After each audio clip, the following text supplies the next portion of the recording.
question for him right now. Could you do that? Because you know what I'd like to do? I'd like him to go back to the State Department, or as they call it, the Deep State Department. You know what? I'd like to have him go back and do his job. So does anybody have any questions? Anybody have any questions?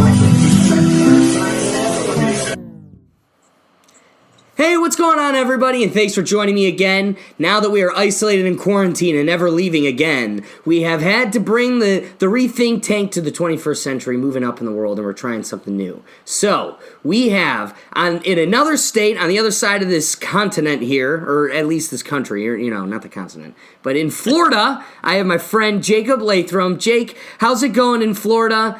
Can you hear me? How are things going? I can hear you. Things are going well. It's a beautiful sunny day in Florida, as you can see. Getting ready for sunset coming in. Got 85 and sunny throughout the next 2 weeks. So staying pretty good in this quarantine. So yeah, Jake, first thing of business, let's get moving here. There's a lot of paranoia going on right now. People don't know what to believe, what's going on. Trump's on the news every day talking about, some kind of new development and where we're going to be moving here. I was talking to you, Jake, throughout the week. We've got the National Guard in Baltimore militarizing themselves. We've got Ohio, the governor's locking down the state. A lot of things are happening. A lot of things are happening fast. So before we get into nitty-gritty little details of the coronavirus and all that's going on, I sent Jake a video and a link in the bio. Of course, I got this from Eddie Bravo, and this is, you could say, crazy hoax stuff. And the video itself is called The Coronavirus Hoax. But I think there's some big points by Ron Paul, and it's a video that he released on, again, calling it the coronavirus hoax, but he isn't saying that the coronavirus is fake or that this isn't something real, and he says very real lives will be lost to this thing. But we bring up this video, it's 4 minutes long, and I think there's some big points that we could kind of kick off the conversation with. In the conversation, he talks about when the people are fearful, they are more willing to give up freedoms for promises that the government will protect them. The government overhypes a threat as an excuse to grab more of our freedoms, but when the threat is gone, they never give any of those freedoms back. Jake, do you think that this is something that we should be wary of? We are seeing, again, militarization of the National Guard as police in the streets, or at least preparing to. Should we be cautious or at least aware of these types of things? And, governments in the past have been very well known for doing this. Do you think this is something that could be going on in the global arena right now? Certainly. You see, and we're not, what's interesting here, and what's kind of interesting that we hear a lot of people talking about, especially our generation and up, is the types of national emergencies or pandemics, like something that has moved them as a person, or something that has been so massive and cataclysmic where there's an absolute lockdown. So a lot of this is being compared to 9/11. And so if we're looking back to 9/11, some of the stuff that happened there, what came right after that, or came through that period, was the Patriot Act. The Patriot Act, which was specifically looking at surveillance of individuals by the NSA, the FBI, who were suspected of terrorism. Now, it sounded like a great idea. I think a lot of people have made it easy to get behind it. We just got attacked, or were told we were attacked by these terrorists. So why not proactively get about that? But it brings in the slippery slope of what kind of stops them from labeling anybody a terrorist. I don't think there's any necessarily objective guidelines that state if they meet this criteria, they're considered a terrorist. I think I feel like it's your gut feeling. So I think there's certainly, due to human error, some biases that can arise to that. It could get very dangerous in terms of just your own privacy, and that's always been something that America foundationally is prided on, is the rights to privacy. So certainly when you look back in history, there's definitely been rights that have been impeded on that have not changed to today. I mean, it just continues to happen, and we just accept it because, that's the price of freedom, quote unquote, in today's society, to feel safe. So I think you raise a lot of strong points. I agree with you. I think the most pertinent and recent example is the Patriot Act. Now, you raise a strong point. As somebody who finds passion in constitutional law, you raise a strong point of, an American citizen is always going to be hesitant of giving up their privacies and any of their freedoms. Now, in a situation like this with a virus, you really get curious, what can we expect those privacies to look like? Yeah, I should never... I don't see a government, and correct me if I'm wrong, Jake, but I feel like the United States government could never come up with an excuse through the coronavirus to enter my home. I mean, I guess they could, but that's a bit of an extreme. I think the real risk of your privacies being intruded upon are going to be, I think if we wanted to think of an extreme, that would probably look like officers having some sort of swab and them being able to swab your mouth, or, in a past podcast where I had my friend Andre on, we had the Chinese had like a stop and frisk situation, and they were able to get a device that gauged your temperature. So I think that would be the farthest you would see your privacies being taken is, a swab in the mouth, or we're seeing now, I don't know if you've seen the videos, Jake, but a lot of them have been swabs in the nose. Yeah?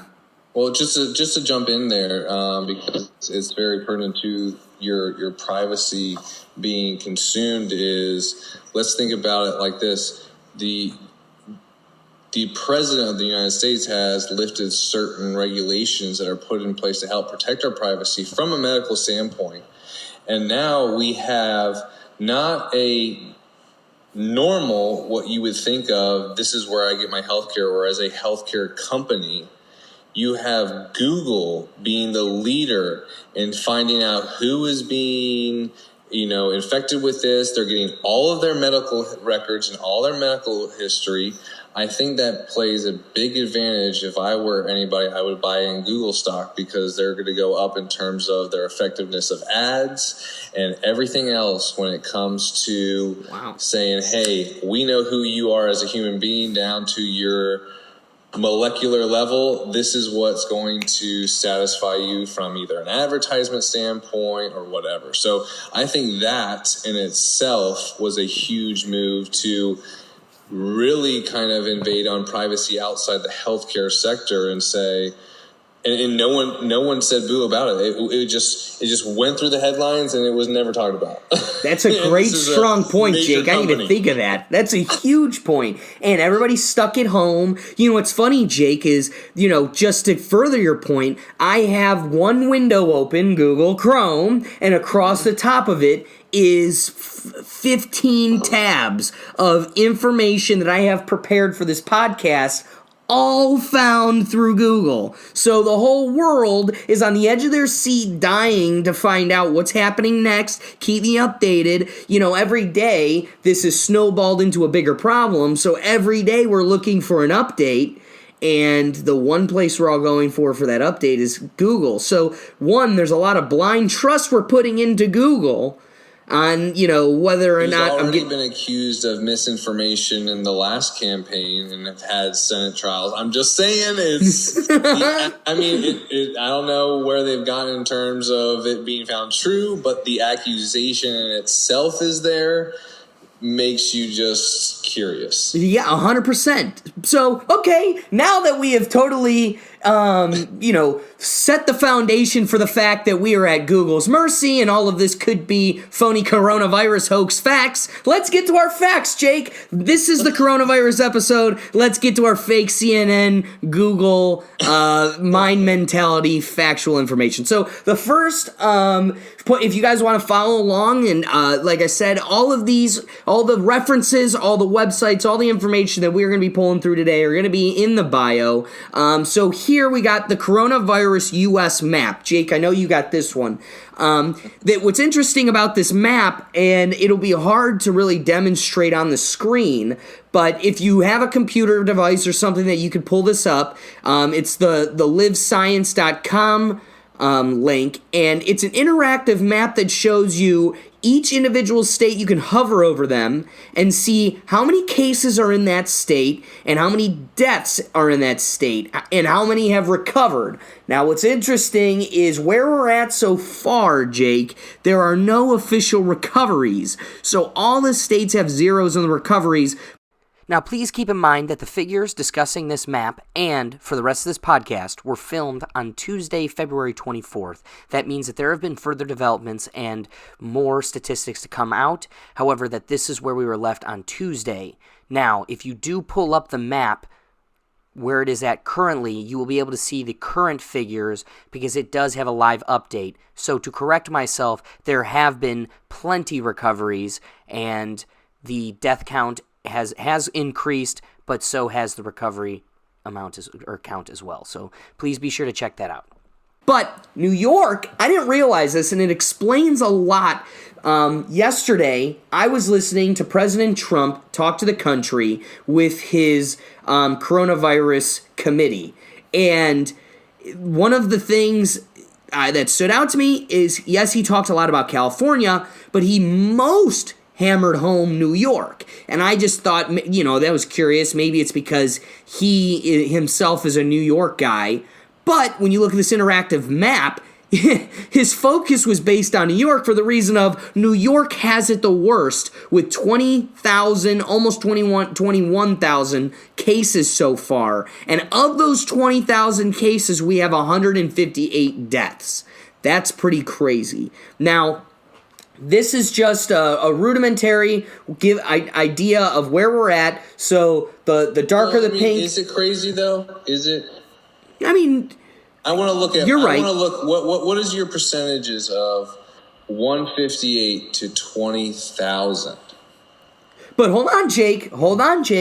That's taking into consideration that there's still 20,700 cases that haven't died from it, but still have not recovered from it. And they probably will recover, and that's the information we're getting, is that most of us will get it and suffer but recover. But you got to remember, though, Jake, yes, 158 is nothing compared to the 20,000, but 0 recoveries so far is just as much alarming.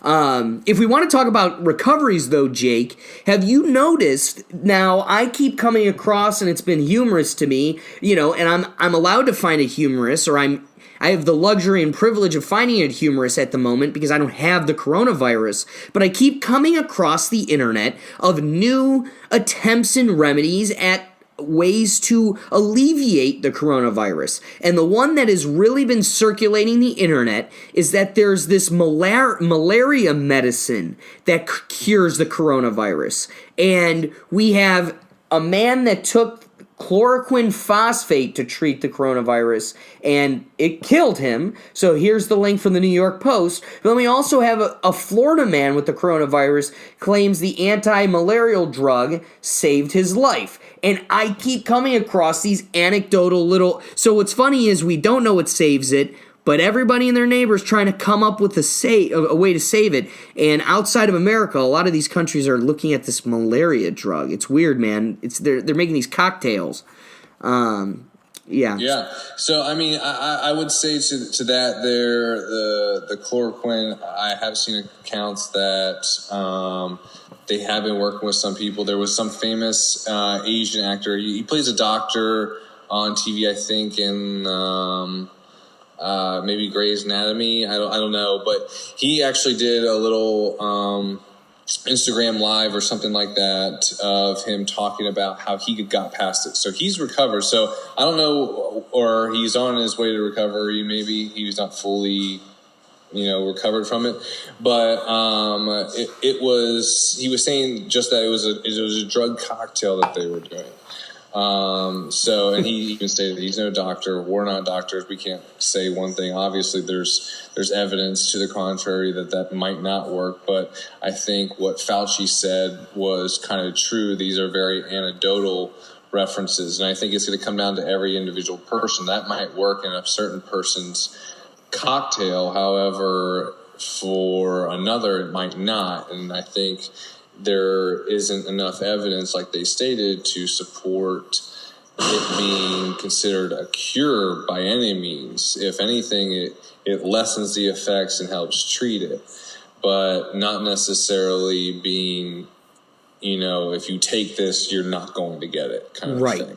And, Jake, just to bring our conversation back to where you initially kicked us off at, right? We're at the mercy of Google. We're at the mercy of whoever is in charge of the information right now. Whoever's got the information has the power. And so, Jake, I also sent you a graph. It's up on the screen right now, and it's the COVID-19 crude case fatality rate by age. And this is a graph looking at South Korea, China, Spain, and Italy, and it's a crude, rudimentary graph showing the fatality rates per age at these given locations, geographical countries. And what's interesting about this, Jake, is we're talking about being at the mercy of the information, and it's hard to find this information, guys. Like, as somebody who sat down and tried to actually find truth that I could lean on and give this podcast a foundation, it's not just out in the open to grab. And Jake, look at this thing that I'm about to talk about. Who made it? Where'd they get this information? It's some Andy Biotech tweeted this thing, and it's updated with Spain data. It's from the Twitter. So much of this is hard to fact check. So here I am about to rely on a graph for conversation's sake, and I gotta admit the pitfalls before I even get off the ground. I can't really rely on this thing, but for conversation's sake, Jake, when we look at this thing, again, back to your point, yes, we are not, you being 10 through 19, you're way, way, way less likely to die from it than the 85-year-old we're seeing. But there's people dying in those age ranges. There's people dying in the 20 to 29. We haven't had any deaths 0 to 9 yet, which is interesting. No infants. But again, we know that this doesn't really affect children as bad. So... Well, just the younger people in general. I mean, and a lot of those youth numbers, I would sure, if you looked into the individual case files, you would see pre-existing conditions. I know a lot. They're taking 3 of the countries that consume, I would imagine, the most cigarettes per capita in the world. I mean, it's not something that you see a lot anymore in the U.S. With people smoking, but that's been told that's been a big factor. But also, it's interesting. I heard the other day, or read this article that had spoke to people that were dying of this were taking Advil. And the main ingredient in Advil essentially was accelerating the process of getting pneumonia. Oh. And from there ending up killing people. So I don't know if people have seen it, but I've heard a lot of pushing away. Don't be using Advil. It really does not help you, but use Tylenol is what I've been hearing. Wow. Because it's a different ingredient that will be the anti-inflammatory and pain relief, but there's for some reason something going on with Advil, and it accelerating the effects of the virus. Now, some may say Tylenol's on a corporate hit job to Advil, but this could be real, people. What? See. No, so here's the other thing, Jake. Again, I listen to a lot of podcasts, but they're all comedians. These guys don't know what the hell they're talking about. Half the time, they're just talking out their butt. They didn't do any research, and they're surely not scientists. But the rumor I kept coming across was that if you have blood type O, you're okay. And I'm like, oh, I got to find out about this because I have blood type O. This would be some great news here, folks. Go. So you could walk around and lick everything you wanted. You know, it's been killing me that I can't these past couple of weeks. I used to lick my apartment's doorknob every time I enter the building, and now... Check to see if anybody knew's there. Now I feel like Pavlov's dogs. Every time I go past the doorknob, I'm just salivating like... But, you know, I needed to find out about the blood type thing. So, again, the rumor I kept hearing was, yeah, if you have blood type O, you're good. If you get the coronavirus won't kill you. If you got it, you're good. So, I come to find out, here's the facts. I did fact checker right here, link in the bio. It says that the rumor isn't true, but it is found that people with type A blood type are 20% more likely to contract the virus, and O blood type are 30% less likely to contract the virus. So, it doesn't have any effect on the, I guess, potency or deadliness of the virus. It's just the likelihood of you catching it. So I guess it makes it more difficult for the virus to grab hold of your juicy, delicious lungs. But I guess there is still some benefit to being an O. Jake, what blood type are you? That actually I do not know. What? I need to know it. I can't tell you off the top of my head. It's been something that This I've dude always meant packs to do. a truck up, fills it up with his guns, drives down to Florida ready for the apocalypse to take on the corona zombies, and he doesn't even know his blood type. It's going to be because I get the wrong blood type, and I'm okay with that. I'm after that at this point. He's gonna is go to move fast and not get shot. I need plasma stat. What blood type are you? I don't know. It's a bitch, I know. I wish Dude, I did. It's the one- coronavirus. You know, I hear if the coronavirus asks you what blood type you are and you don't know, he jumps right on in. He doesn't even question it. Whereas if you say like blood type O, he might leave. So you're screwed, man. Yeah. Oh, so you know now that did you know who just contracted the virus, man? You know, we all know Tom Hanks got it. A bunch of basketball players got it because they all pass around each other's wives like lollipops. And guess who got it today in the news? Greta Thunberg has contracted COVID-19. She did it. She related in an Instagram post. Is that real? Real stuff.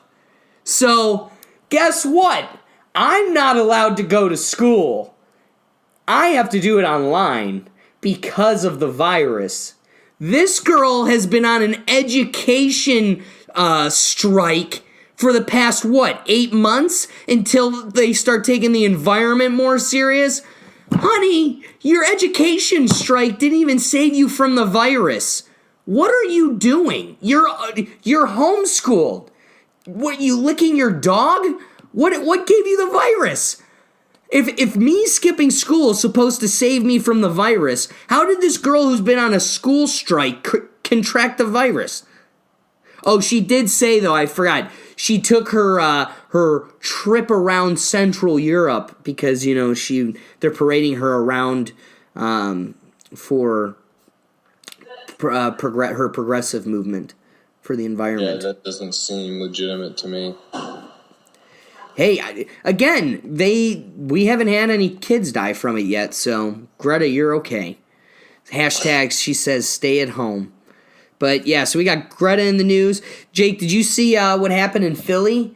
So Philadelphia announced that the police are going to delay arrests for certain nonviolent crimes. And as a result, Philly has just turned into like the purge, bro. People are just going crazy.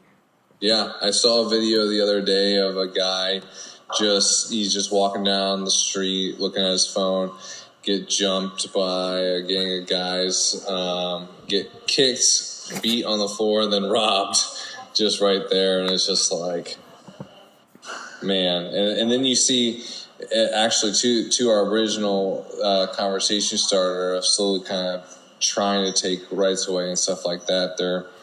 I saw a gun bill that was being presented on the floor that was supposed to restrict the sale of ARs, make a registry, require a license not just to own a gun, but to also purchase ammo.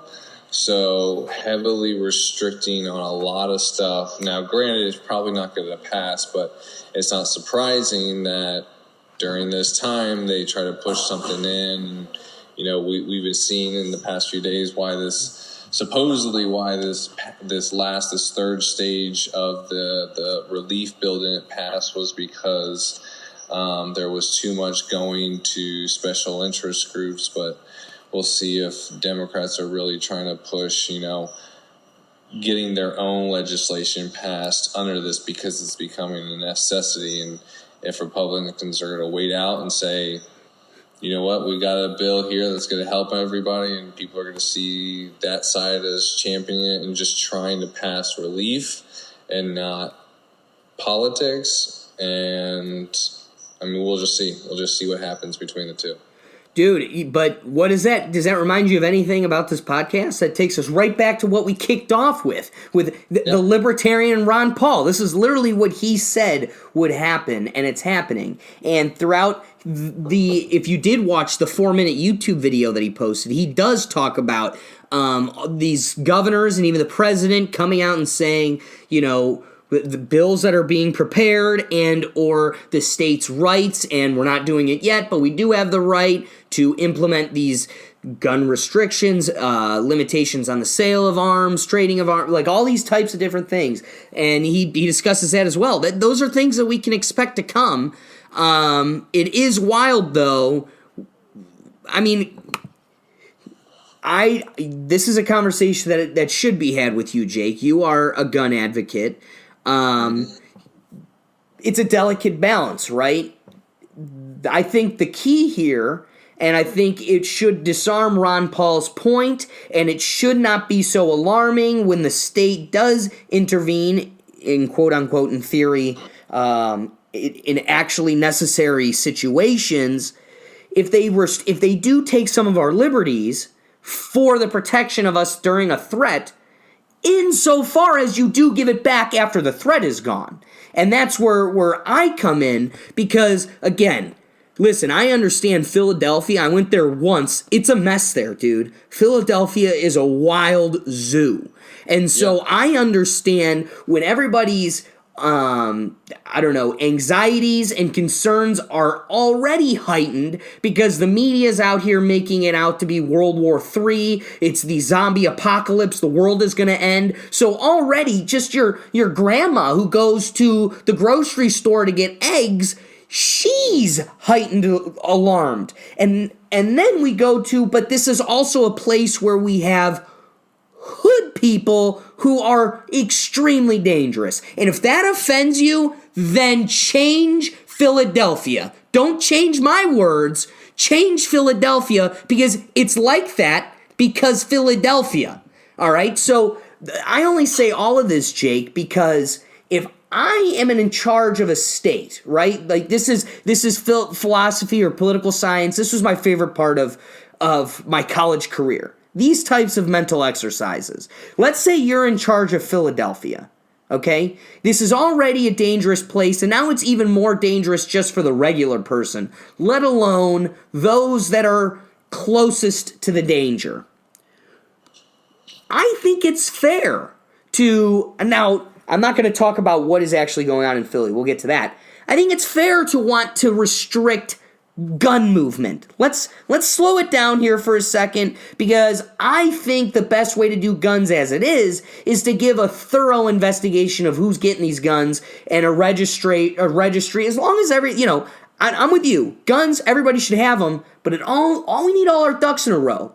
And if that's going to be gummed up and slowed down because we're all freaking out, police are everywhere. They're spread real thin right now. it's not going to be my move, but I could understand policy reasons.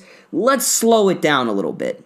And I think you might agree if there was assurance that we get it back when the threat is gone. The problem is, one, we don't have that assurance, and two, what happens when it doesn't come back? How do we get it back? That's what we have our guns for, is to take it back. So it's a very delicate balance.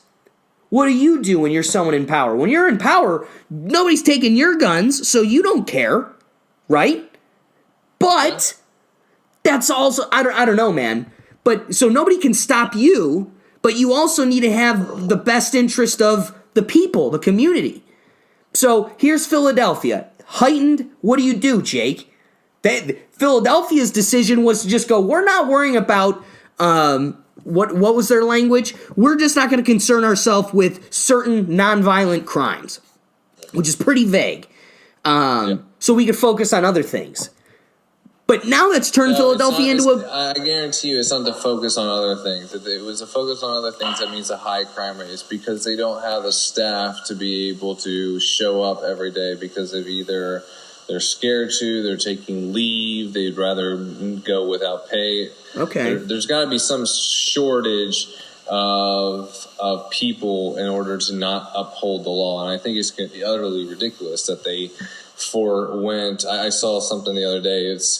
I don't think there's any accuracy to it. I haven't looked up the numbers or anything, but it was like the only thing that could lower the crime rate in Chicago was the coronavirus. Like it was something like You mean Obama couldn't do it? Yeah, it was the coronavirus did better than Obama? The coronavirus actually has lowered the death rate in Chicago since being around, is what it actually said. That's exactly what it said. That's how terrible. Because Chicago everybody is inside. And I don't know if there's a fact to it, but I mean, with everybody on lockdown and this staying shelter in place, you got to think that there's got to be less crime. I mean, I would... No. That was a statistic I did come across today. It is fact. There is less crime right now, and it's due to the fact that everybody's bundled up inside. Right. So it's funny, but it's true. And it's like, okay, that's one of the highest restricted gun areas in the country. And I'm just saying I think that restricting somebody's right to protect themselves, especially when clearly you don't have the personnel to handle it yourself if things get bad, and the fact that you had probably a low crime rate, but now Philadelphia is just invited. They just were like, yeah, I guess we're not getting enough action this week for our police force. Let's up it a little bit and freaking reduce some of the crime so that it gets even worse. I don't know. That's just ridiculous, though. Well, listening to your point, you did make me realize. I think my kind of theory exercise trying to juggle two different concepts kind of misconstrued it. So let's do this separately. Okay, first, one thing that you've really highlighted for me that's opened my eyes is, okay, we have a coronavirus. We have a population of people. We have this virus going around. A new term has been created and is being socialized so well, and it's social distancing, and now it's a part of everybody's vernacular. It's become a very real thing. So we have this virus, we have a population, social distancing, all these things. We're trying to develop a vaccine.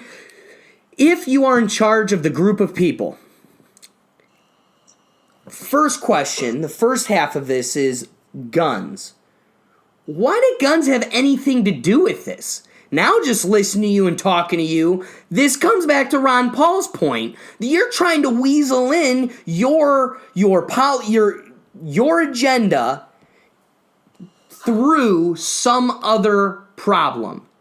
You want to take away guns, or you want to restrict guns, and it's failed in the past. But now I've found a new opportunity. I'm going to try to sneak it through using the coronavirus. So you've really highlighted for me, what do guns have to do with this? Why, when Ron Paul's going, the governor, I think, of Chicago has issued that they're allowed to take away guns or restrict the sale of guns. When you see all of this, What purpose? Again, back to the population. I'm trying to social distance. I'm trying to prevent this virus from spreading or getting worse. What do the guns have to do with anything? I'm not going, can I buy that AK? Yes, you can. Here you go. Like, that's not, like, so what do the guns have to do with this situation to begin with? It's not like I'm shooting Corona bullets. So I think there's a lot of things. I think, one, just personally, why you should have guns. It's not just because of the coronavirus. It's in any situation. I think there's several situations that people can find themselves in that at very minimum evens the playing field with you and somebody potentially doing harm, especially for those that are more vulnerable to attack and being profiled by people that are looking to do them harm. Outside of that, why I think it's so big from a political standpoint is, instead of asking, what the guns have to do with, is why does the government want to take them away and restrict them? Right. That's the point I was trying to illustrate. And so it's like, okay, so why is that? Because it's been pushed, and now they're trying to push it again. And I feel personally, we've strayed very much away from politicians thinking in the mindset of we the people and more in the I the politician, and seeing what they can get out of it and what happens when they can get more power and control over a constituency that might be too free thinking for them. So, I mean, it's just a slippery slope when it gets down to it. You see, there's so many examples in the past of the de-arming of citizens leading to major genocides by their own government, and the start of some very horrific events in the world's history. So just knowing it, and a lot of people say, well, we're too much of a global population now, or everybody's interconnected, none of that stuff can happen ever again. But they fail to realize it still happens every single day. There's some really bad stuff that happens every single day, and it might not be the genocide that happens on a mass scale by a country, by a government, but let's think about the number of people that are sex trafficked every year, and it's sometimes these vulnerable women who maybe, if they were armed and were able to level the playing field between them and an abductor and attacker, could have been a life-saving event for them. And so that, I think, is in itself why it's important, but also why you might see the threat of that, because it gives you so much power, and it levels that playing field so much that earns the respect of those governing. So I, again, as somebody who is a proponent of gun rights, I obviously agree with your point. I guess what I'm questioning more so is, if we were in a conversation with somebody who is, again, you brought up the politician, let's say the Democrat politician that's trying to take our guns, right, that says coronavirus, or let's say a Democrat governor, a blue state, let's say Illinois, says, it's within my power during this time of crises to restrict the sale and trade of guns. When I look at them and go, why? Like, what is that going to do? What are you trying to achieve? We have a problem. Virus. It is I can't remember the language they use, but it's a airborne virus, right? It travels through the air. Okay, this is something we're concerning ourselves with. What does the gun issue at all have to do with this? You explain your point. What are they going to say? Like, what is the argument that right now, my argument in favor of you not taking my guns is the fact that you don't have an argument to take my guns. So my question is, that blue senator or governor, representative, when they go to pass this policy, what are they saying? You know, what sucks is I'm taking school through a computer screen now, and I can't, have the luxury of picking the brains of these morons in my law school. But dude, I would love, because I'm surrounded by them, and it does make it fun because they're at my disposal all the time, and it sucks that it's not anymore. Now I want to be able to look at them and go, okay, explain to me why now the move is to take my guns.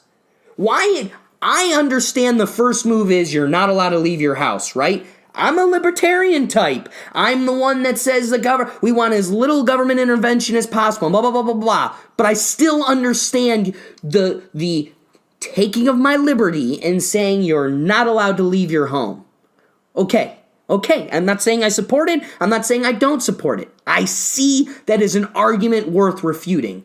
What is the possible argument for guns having an effect on this at all in a negative way, right? Because your whole conversation was all about, we need to have guns to help protect women, to protect us against the government, all of these protect yourselves when 100%, especially now when crimes are looting and bingo, whatever happens, or when the government stupidly decides to get rid of petty crime like burglary and stupid shit like that, so you don't get jumped on the side of the street. But Jake, now the exercise of somebody who is a strong thinker.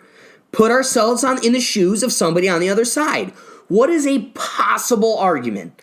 I'm coming to a standstill. I'm having such a difficult time coming up for a reason to restrict that, besides if the only reason I could see you wanting to restrict the trade of guns would have to be the same reason you want to restrict the trade of oranges, apples, iPhones, everything else.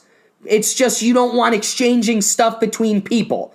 That I get, okay? Again, I don't agree. I don't disagree. I'm not having any. I just cannot come up with, as somebody who is about to finish law school, would in their youth and growing up would have loved to have been a politician, thinks they could be a great leader for people. I cannot come up with a reason right now why a state would intervene in gun trades through the avenue of a virus. Now, I just want to point out, just to play the devil advocate. Yes, boom. That's what I'm fishing for. That push on this, especially listening to the podcast. But when you're saying it's not comparing apples or comparing oranges and guns, right? Because if we're talking about commodities that are a necessity for survival, I personally might put guns on that level, but that's just me. But from the government standard, when they're trying to shut down things and close things down slowly, you see it being groceries for people and healthcare supplies are going to be the last thing to be, okay, no more. So we got to think of it from that standpoint. It's not necessarily comparing those two. It would be like comparing buying a gun and buying a car, or buying a gun and but even again, you can make the argument that a car is necessary, right? That if you're sheltered, not if you're on lockdown. That's for sure too.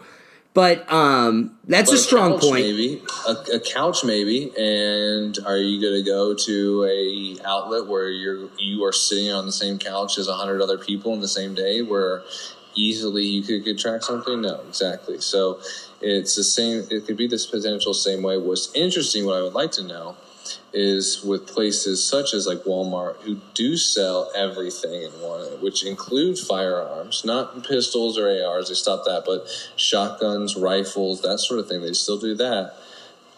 Are they still able to sell those, or is that just a part of their store that's banned off? I would like to know that, because I haven't personally looked since that's happened. Here's what's going to be interesting. One, we haven't had, right now we've had the threat of that type of force, right? We have had either governors saying we are initiating policy that gives me the right to do it. I'm not invoking that right yet, but I'm either creating that right for me as the politician, or they come out and just said, within my right, I have the right to do X, Y, and Z. They haven't initiated anything yet. And so, again, it will be interesting how it looks. And I think it would have to be outlined in the legislation itself. So either it's a bill, it's maybe it's an executive order, who knows, but it'll be scripted. It will either say it needs to be removed from the floor, or if you are a store that sells it, I think someone like Walmart will be able to still have their store open and not sell guns. They put up signs saying no sale, like for particular days and stuff like that. But I haven't seen them take it off. So I would imagine it would be a no sale. I guess if it's an order saying no sale until further notice, they might take it off, because then it's just like, why keep it on there if it's not just a 1 or 2 week thing?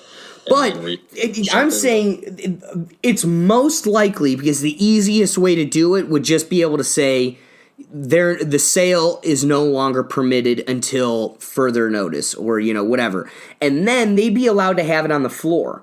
But I'm saying I think they would be able to take it a step further if they wanted and say we want to remove from the floor just because, and if an order says that verbatim, then the store can either no longer operate and just turn off, or they just remove it and put it in the stock shelves. And I think you might see something like that, because imagine Walmart. Dude, people would just steal at that point. If it got to the point where people are afraid of not having guns, you need to have those guns. The guns can't be in their face, because people will just take them. And then it's gonna come back to that Law and Order Philly purge stuff, and I don't know. Well, the other thing is, so this is also kind of the conflict we run into, right? So it's like, normally, if an executive order or something was passed like that, it would be like, okay, you could take that to the Supreme Court and say this is violating constitutional law. This governor, this president can't do that. Okay, everything goes back to normalcy.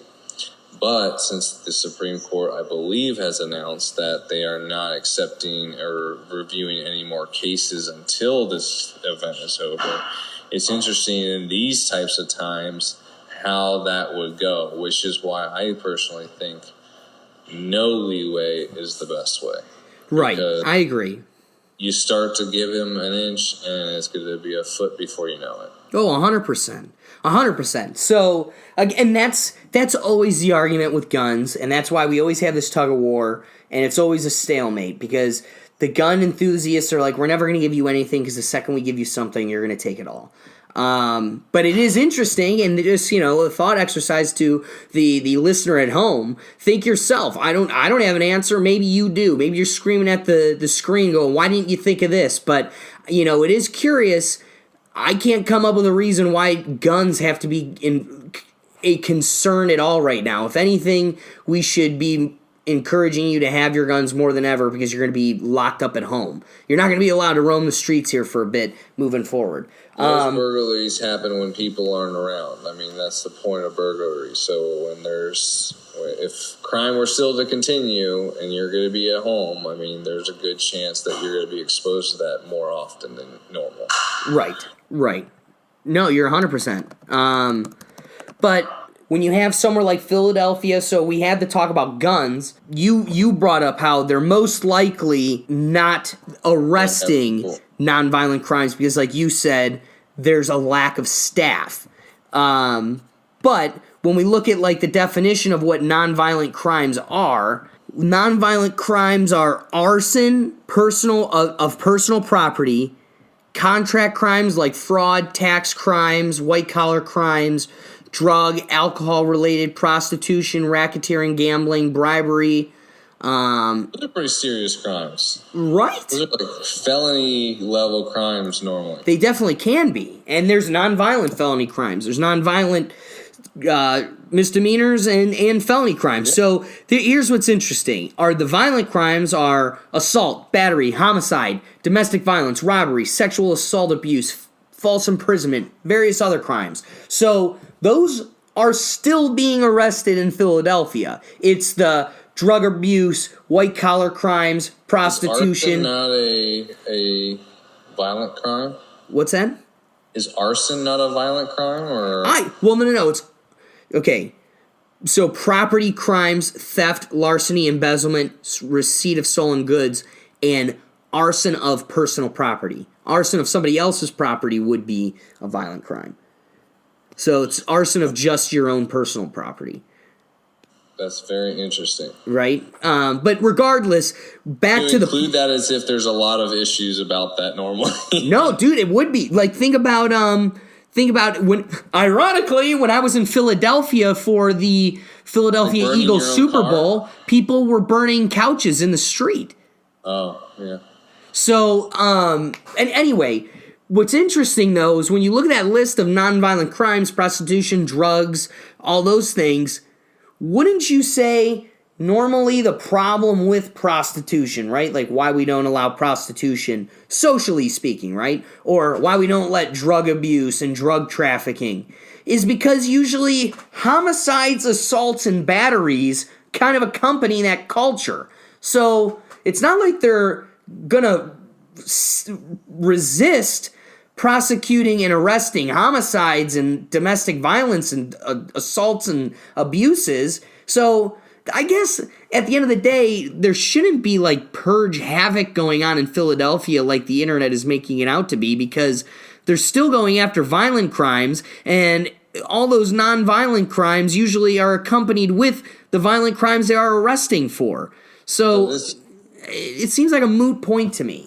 This is where I would come in and play the flip side of that coin, which would be, you and I understand that. We've read it, we get it. But when somebody that is prone to committing crime to begin with is told over the news, Philadelphia is no longer arresting on these crimes, they don't know the definitions of all that stuff. They're just going to be like, oh, I have less likely chance of getting arrested if I go commit a crime, which is going to just make that increase in general. And like you said, a lot of those crimes that they mention are normally associated with other crimes that are being committed. So it's like, okay, I can commit this crime, but if I have, drugs on me while I commit this crime and all this other stuff, I'm not going to be prosecuted on those crimes. I'll just be prosecuted on the one that is the worst and that they're arresting me. Right. So I think that is something else to consider. No, that's a really strong point, Jake. I agree. So again, weird things going on. So let's real quick, Jake. Let's wrap up because we kind of just went down the line of, the way the virus works, the blood types, the medicines, and everything.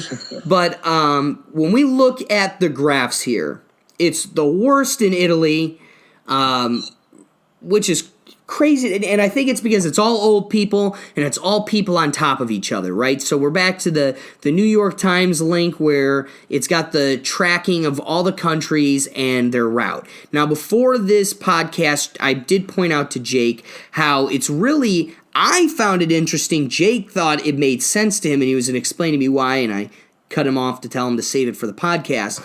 But when you look at the mainland China graph, okay, so the United States, we're ticking. We're on the up curve. We were kind of steady going across, and now we're kicking it up. Italy's really on the uptick, and Spain, France, Iran was one that was hot off the gate, but they're slowly starting to plateau. Now, when we look at the mainland China, they had a hot start. They were higher than a lot. Italy and Spain and France have surpassed, just Italy and Spain have surpassed them at this point. And I thought it was shocking how fast and consistent China has been able to plateau the increase of their cases. Now, Jake, the reason I think that's crazy is because it came out that the figures we were getting from China were possibly up to 7 times worse than what they were giving us. We have found out that they knew about this up before December, and that this is something that is... So I'm saying, Jake, I don't know if I trust these figures, right? To them, this is a country that has assimilation camps, that if you want to, practice a different religion or you speak out against the government, then we put you in a camp that is like a concentration camp that forces you to assimilate to us. And so it's a very, and people are expendable there. They're pawns to a greater game. It's the ant hive. So to me, it seems like, it just seems unrealistic. You have almost half the world's population all on top of each other. You all poop all over each other and all over the streets. And we're supposed to sit here and pretend, when the figures were worse than what you were telling us to begin with, that you got a handle on this already, when you guys are, again, there's a lot to China, but when you look at it, you've got the past 30 days, man, or not 30. When you look at day 20 through day 40, it hasn't gone up almost at all. And that's what's wild to me.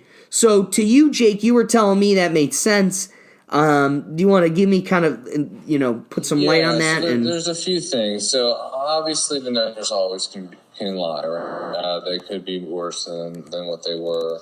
But what I think is important to look at here is the comparisons between mainland China and Iran.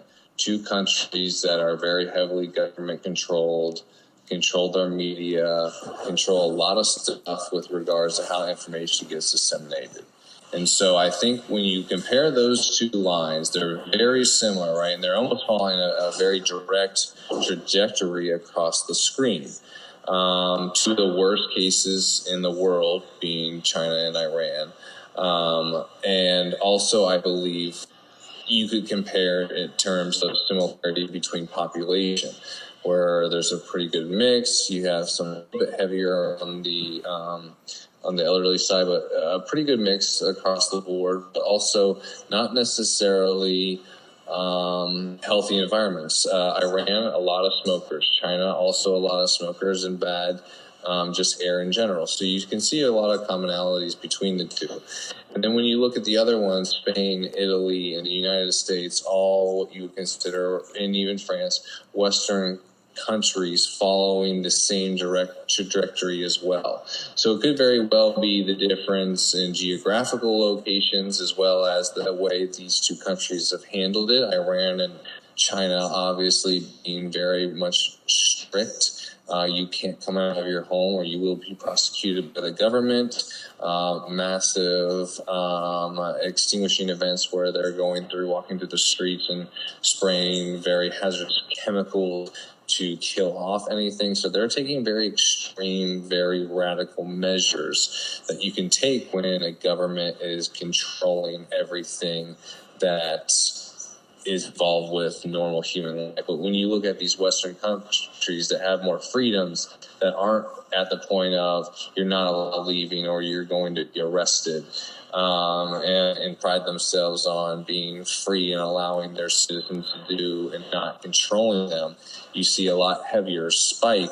But what will be interesting to see is the death rates. And it doesn't seem as though the death rates have necessarily been that bad. There has been, like I said, already some recovery in process, but again, it's fairly new here for us.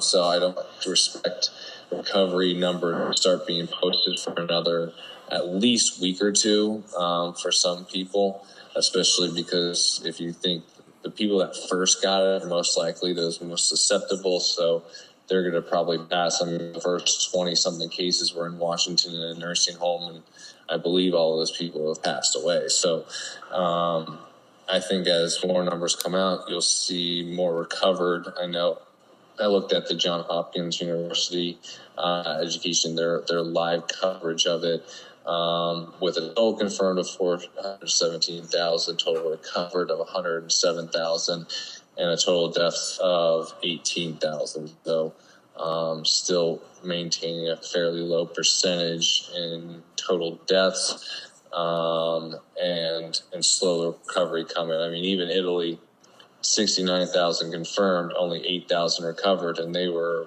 2 or 3 weeks ahead of ours. So I expect we'll see numbers start to go up as they go up with them. And then you look at that compared to China, who happened 2 weeks prior to even Italy, maybe even longer, and they have a total confirmed of 81,000 and a total recovered of 73,000. So I think it's more so just information coming in takes time, and obviously the gestation and period on average for some of these people to recover fully and get the virus out of their system is generally around that 14-day period. So we're looking at 2 weeks, So Right. I think as that comes in, you'll start to see it. Yeah, that's definitely slowed everything down. Is the incubation period of the virus. And anyway, Jake, we talked about Italy. I want to get your brief opinion on this. I came across this article that says the Italian mayor urges citizens to, again, we know how bad this is in Italy, the coronavirus as it is. Italian mayor urges its citizens to hug a Chinese to fight racism. The coronavirus has caused the people to be racist towards Chinese people, and so the Italian mayor urges his people to hug the Chinese to help fight its racism. Italian mayor, you said? Yeah. Well, that's surprising, based on just the fact that they've called it such a big problem, and now they're putting a political pandering note to racism and putting people at risk is kind of absurd, especially when you think about their possibility of just getting a handle on this situation. And so I think that's pretty crazy. I don't see, and it's actually funny that it's worded that way, the way you read it, the Chinese or a Chinese. I don't know right? if it's just a translation, which was a Google translation or not. Right. But, I thought that was interesting as well. It's got to definitely have to do with the way it translates, but you can't help but get a good laugh out of it. I did receive this earlier in the week. Jake, I know this will bring a smile to your face, but, this shutdown sucks for everyone in the service industry, but it especially sucks for men because we're losing $1 for every 79 cents women are losing. Jake, final thoughts as you're leaving. I had a couple of others, but I know you got to get going, and we've been talking a while here. But, the coronavirus has consumed our existence. We're stuck inside. So to kind of put us back in the light of some things that aren't so gloom and, virus-like. What are your thoughts on your man? Jake's a big New England Patriot fan, so I got to ask him. His boy TB12 has left the Patriots and is going to nasty-ass Tampa. So how do you feel, man? You're losing your big old Tom. So it'll be interesting. I always have conversations with people whether the magic in New England is a product of Tom or a product of Bill. And so where I did not think that this opportunity would come until he retired, it will be interesting to see what happens. It's nice to have him being in the same conference and potentially an opportunity, if he makes it far, to play against him and to see how Bill, after the 20 years they've been together, is able to put up a scheme to take him and eliminate him from the equation. But personally, I look forward to having another team to kind of watch and follow during the football season, because I think he's going to do well there. I think as a Patriots fan, and most can agree, we haven't had the wide receiver core and some of the specialists that Tampa has, just never a consistent quarterback. Winston has some big games, but there were too many games that he couldn't close on. So I think with their having two all-stars for the wide receiver position, and then a pretty good running back, but also more importantly, an all-star for the tight end position, which was so huge in his relationship with Gronk. He tore up the field with passes, just tight end dumps. Have him run, get past the linebackers, dump it right over. He's going to run over the first safety because he's double his size. So it's going to take more than one of them to take him down. So I think they have an opportunity if all things go well, and if Tom is who he was, who he still says he is. I think age may have got to him, but he looks good, especially when he's got a good team to support him. So it'll be interesting to see how well he does, but I think they can go far this year, and it'll be interesting to follow him.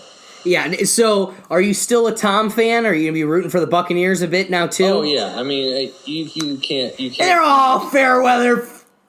No. I didn't know what you were saying. I am a Patriots fan, New England Patriots fan. I thought you were saying, am I upset or have any grievance? No, yeah, you're gonna. He's a good guy. You can't be upset with a guy that's got you 6 Super Bowls, a lifetime of memories in following them since you were a kid. So, and he was pushed out, man. He was kind of pushed out by the Patriots, and that sometimes happens. I mean, hey, it's business. Manning, he's going to be a Hall of Fame quarterback. They always are comparing those two, and he played a few years on another team. So, he got to another Super Bowl with them. So it's not something that I'm concerned about. I'm glad that we had him for so long. But I will say, when it comes down to it, I will very much be rooting New England to win the Super Bowl or the AFC Championship against the Buccaneers. Good. That's what I like to hear. Jake, I know this isn't as exciting for you, and I'm just only going to cap this conversation off with it because I've got a bunch of listeners that would like it. I personally think, man, I was not on the boat last year when the media and everybody was losing their shit saying that the Browns were going to the Super Bowl. I knew we weren't going to the Super Bowl. I was just hoping we were going to have a better season. And in fact, we had a worse season than the season before by 1 game. But I will say this.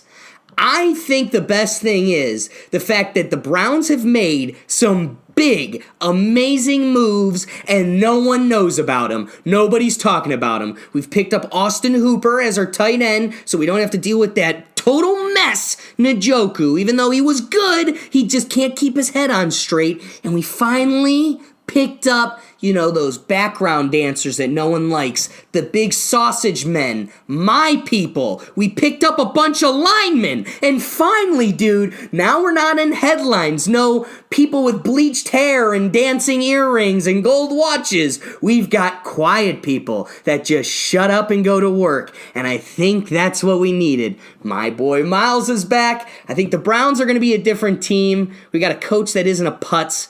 This is what we needed, man. So while everybody's talking about everybody else, I think this is when we finally take a step in the right direction. So I hope so. I mean, I'm rooting behind them for you. I want there to be more competition in the AFC for the Patriots. It's always better when you can at least talk shit with a friend that you're playing against when you at least know it's going to be close with a potential blowout. So I hope they're a better team. I do think the big personalities were a huge problem for them. So hopefully they can tamper those down, get some people that, like you said, are just there to go to work and win games and not build their own clout for their social media.